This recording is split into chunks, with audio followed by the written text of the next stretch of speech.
നമുക്ക് ഇതിനു മുൻപുള്ള ലെസണിലൊക്കെ നമ്മൾ എന്ത് നോക്കിയിട്ടുണ്ട്? എസ്സേ റൈറ്റിംഗിന്റെ അതായത് എസ്സേ റൈറ്റിംഗ് എങ്ങനത്തെ ഫോമിലായിരിക്കണം അല്ലെ, ഒരു എസ്സേ എങ്ങനെയായിരിക്കണം, ഇതൊക്കെ നമ്മൾ അതിന് മുൻപുള്ള യൂണിറ്റുകൾ നമ്മൾ ഡിസ്കസ് ചെയ്തതാണ് കേട്ടോ. സോ ആദ്യം തന്നെ ഈ ഒരു യൂണിറ്റിൽ ഇവിടെ എസ്സേ റൈറ്റിംഗ് എന്തുകൊണ്ട് ഉദ്ദേശിക്കുന്നത്, there are different types of essay. Okay, എസ്സേകൾ തന്നെ നമ്മൾ ഒരുപാട് എസ്സേകളായിട്ട് ക്ലാസിഫൈ ചെയ്തിട്ടുണ്ട്. മാത്രമല്ല ഒരു എസ്സേ എഴുതുമ്പോൾ അതിനാവശ്യമുള്ള കമ്പോണൻസ് എന്തൊക്കെ, ഈ രണ്ട് കാര്യങ്ങളുമാണ് ഈ ഒരു യൂണിറ്റിൽ നമ്മൾ ആകെ നോക്കാനായിട്ട് പോകുന്നത്. ഓക്കെ, വളരെ ചെറിയൊരു യൂണിറ്റ് ആണ്. നിങ്ങൾക്ക് അറിയാം, ഇതിന് മുൻപുള്ള ക്ലാസ്സുകളിൽ എസ്സേ എന്ന് പറഞ്ഞ നമ്മൾ ഒരു പ്രത്യേക യൂണിറ്റ് തന്നെ നമ്മൾ പഠിച്ചതാണ്. പക്ഷേ ഈ ഒരു യൂണിറ്റിൽ നമ്മൾ ഈ രണ്ട് ടോപ്പിക്കുകളാണ് ഡിസ്കസ് ചെയ്യുന്നത്. എന്തൊക്കെയാണ്? എസ്സേ തന്നെ കുറച്ച് 4 ആയിട്ടാണ് നമ്മളിവിടെ എസ്സേ ക്ലാസിഫൈ ചെയ്തിട്ടുള്ളത്. എത്ര എണ്ണായിട്ടാ? 4 essay. there are 4 different forms of essays. Okay, മാത്രമല്ല ഒരു എസ്സേ എഴുതുമ്പോൾ അതിന് ഇൻക്ലൂഡ് ചെയ്തിട്ടുള്ള കുറച്ച് കമ്പോണൻസ് ഉണ്ട്. ഓക്കെ, അതും ഈ രണ്ട് കാര്യങ്ങളുമാണ് നമ്മൾ ഇന്ന് ഡിസ്കസ് ചെയ്യാനായിട്ട് പോകുന്നത്. ഓക്കെ, സോ നമുക്ക് പാഠത്തിലോട്ട് കടന്നാലോ? Okay, so first of all ഞാൻ നേരത്തെ പറഞ്ഞ പോലെ തന്നെ എസ്സേ എന്ന് പറയുന്നത് 4 എസ്സേകളാണ് നമുക്ക് കാണാൻ സാധിക്കുന്നത്. എങ്ങനെയാണ്? 4 എസ്സേ. അതിൽ ഒന്നാമത്തെ എസ്സേ ആണ് ഏത്? Expository essays. ഏതാ? Expository essays. എന്താണ് ഇവിടെ എക്സ്പോസിറ്ററി എസ്സേസ്? അല്ലെങ്കിൽ ഈ എക്സ്പോസിറ്ററി എസ്സേസ് എന്തിനാണ് ഈ എസ്സേ? അതായത് മറ്റൊന്നുമല്ല, ഒരു സ്റ്റുഡന്റിന്, മനസ്സിലായല്ലോ, ഒരു സ്റ്റുഡന്റിന് ഒരു ഐഡിയയെ കുറിച്ച് എക്സ്പ്ലോർ ചെയ്യണമെങ്കിലോ അല്ലെങ്കിൽ ആ ഒരു സ്റ്റുഡന്റ് എന്തെങ്കിലും ഫങ്ക്ഷണൽ ആയിട്ടുള്ള ഇൻഫർമേഷൻ നേടിയെടുക്കണമെങ്കിലോ അല്ലെങ്കിൽ തന്നെ ഇവാലുവേറ്റ് ചെയ്യാൻ, അല്ലെ, താരതമ്യം ചെയ്യാനോ അല്ലെങ്കിൽ ഇവാലുവേറ്റ് ചെയ്യാനോ ഇതിനായിട്ടൊക്കെ രൂപപ്പെടുത്തിയ ഒരു ഫോം ഓഫ് എസ്സേ അല്ലെങ്കിൽ അത്തരത്തിലുള്ള കാറ്റഗറിയിൽ ഉൾപ്പെടുന്ന ഒരു ഫോം ഓഫ് എസ്സേ ആണ് ഏത്? എക്സ്പോസിറ്ററി എസ്സേ എന്ന് പറയുന്നത്. ഏതാ? Expository essay. മനസ്സിലായല്ലോ?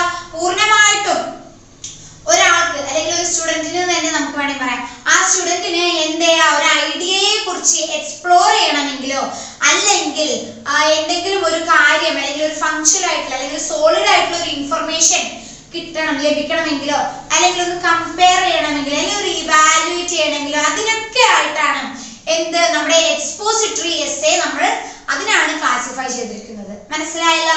രണ്ടാമത്തെ എസ്സേയിലോട്ട് പോകാം. Narrative essay. ഏതാ? Narrative essay. നറേറ്റീവ് എസ്സേ എപ്പോഴും എന്തായിരിക്കും? ഒരു കഥയായിരിക്കും, അല്ലെ? ഒരു വ്യക്തിയുടെ കാഴ്ചപ്പാടിൽ നിന്നും നമുക്ക് ലഭിക്കുന്ന വളരെ നീണ്ടു കിടക്കുന്ന ഒരു വിവിഡ് സ്റ്റോറി അഥവാ ഒരു കഥയാണ് നമ്മുടെ നറേറ്റീവ് സ്റ്റോറി. ആ കഥയാണ് നമുക്കിവിടെ നറേറ്റീവ് എസ്സേയിൽ നമുക്ക് കാണാനായിട്ട് സാധിക്കുന്നത്. ഒന്നുമല്ല, ഒന്നുകൂടി നിങ്ങൾക്ക് ഞാൻ ക്ലിയർ ആക്കി തരാം. ഏതെങ്കിലും ഒരു വ്യക്തിയുടെ കാഴ്ചപ്പാട്, വ്യൂ ഓഫ് പോയിന്റിലൂടെ ഒരു കഥയെ നോക്കിക്കാണുകയും ആ കഥയെ ഭയങ്കര നീട്ടി വലിച്ച് ഭയങ്കര നറേറ്റീവ് ആയിട്ടുള്ള ഒരു മട്ടിൽ എഴുതുന്ന അത്തരത്തിലുള്ള എസ്സേകളെയാണ് നമ്മൾ എന്ത് വിളിക്കുന്നത്? നറേറ്റീവ് എസ്സേ എന്നുകൊണ്ട് ഇവിടെ വിളിക്കുന്നത്. മനസ്സിലായല്ലോ? ഇപ്പൊ നമ്മൾ 2 എസ്സേ നോക്കിയത്, എക്സ്പോസിറ്ററി എസ്സേ, പിന്നെ മറ്റൊന്ന് നറേറ്റീവ് എസ്സേ. പിന്നെയാണ് പെർസ്വേസീവ് എസ്സേ. ഏതാ?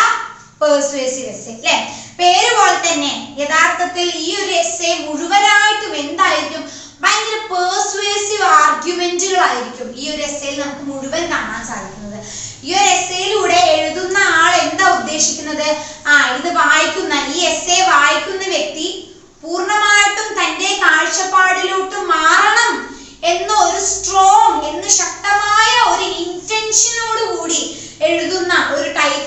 എസ്സേ ആണ് ഏത് പെർസ്വേസീവ് എസ്സേ എന്ന് പറയുന്നത്. മനസ്സിലായല്ലോ?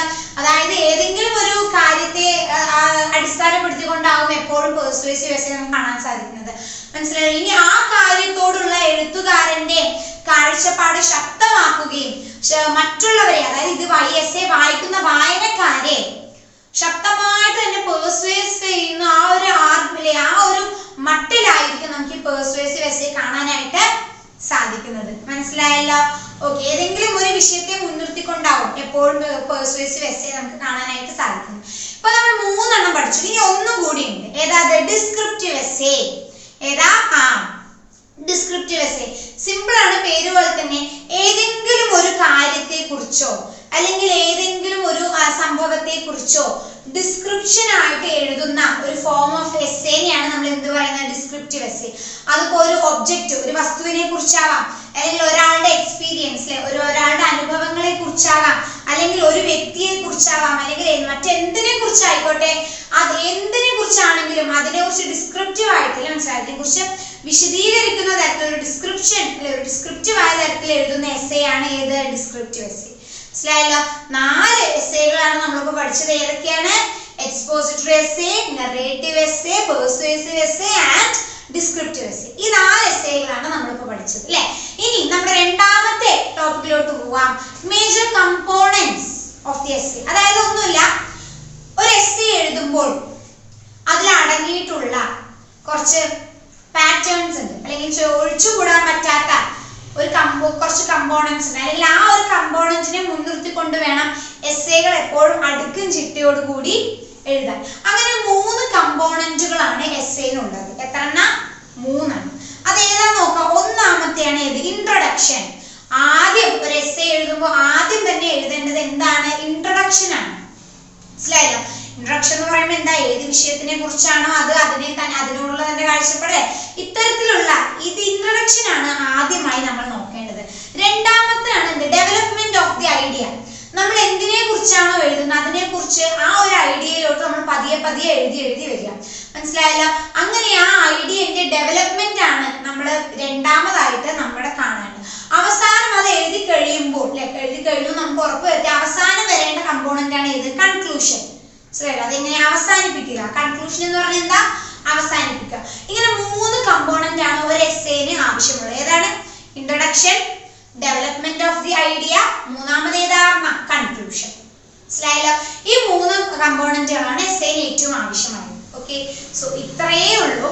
ഇപ്പൊ ഞാൻ ഈ പറഞ്ഞ എക്സ്പോസിറ്ററി എസ്സേ ആയിക്കോട്ടെ, descriptive, narrative essay, persuasive essay, ഇതിന്റെയൊക്കെ ഓരോ എക്സാമ്പിൾ വീതം നിങ്ങൾക്ക് തന്നിട്ടുണ്ടാവും. അതൊന്ന് വായിച്ചു നോക്കുക. അപ്പൊ കുറെ കൂടി നിങ്ങൾക്ക് മനസ്സിലാവും. ഒരു ചെറിയ എക്സാമ്പിൾ ആവും, ചെറിയൊരു ഡിസ്ക്രിപ്ഷൻ ആയിട്ട് നിങ്ങൾക്ക് കൊടുത്തിട്ടുണ്ടാവും. വായിച്ചു കഴിഞ്ഞാൽ കുറെ കൂടി നിങ്ങൾക്ക് മനസ്സിലാവും. ഓക്കെ, സോ ഇത്രയും കാര്യങ്ങളാണ് നമ്മൾ ഈ ഒരു യൂണിറ്റിൽ മെയിൻ ആയിട്ട് നമ്മൾ നോക്കിയത്. ഏതൊക്കെയാണ്?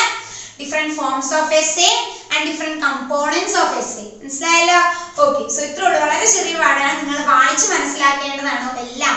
ഓക്കെ, സോ ഇത്രയേ ഉള്ളൂ നമ്മുടെ ലെസൺ. ഇനി ആ പുസ്തകം എടുത്ത് വായിച്ചു നോക്കുക, അപ്പൊ കുറെ കൂടി നിങ്ങൾക്ക് മനസ്സിലാവും.